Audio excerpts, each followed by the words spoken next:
Welcome to this DelfStack tutorial video. In today's video, I'm going to show you how to use Google Forms history to review all your form submissions. Whether you're collecting feedback, running a survey, or hosting a quiz, keeping track of the responses is crucial. This simple step-by-step guide will walk you through everything you need to know to access and manage your submission history efficiently. First, open your Google Forms by navigating to docs.google.com/forms. If you're not already signed into your Google account, you'll be prompted to do so.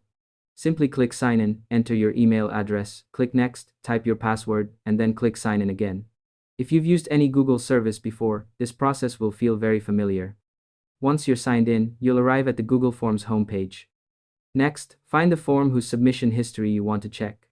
You'll likely see your most recent forms listed here, or you can use the search bar to quickly locate the specific form.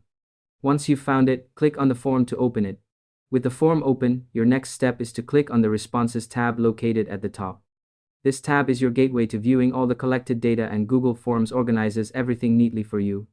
To dive deeper into individual submissions, click on Individual.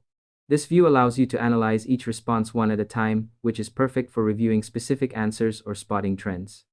While browsing, you'll notice arrows at the top that let you navigate between submissions. Click the next arrow to move forward and the previous arrow to go back.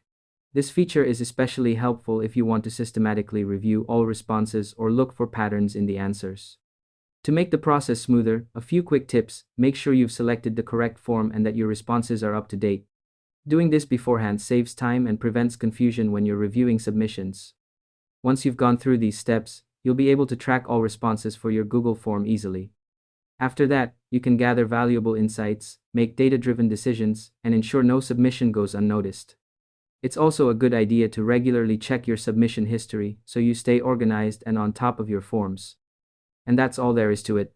By following these simple steps, you'll be able to use Google Forms history effectively and manage your submissions with ease.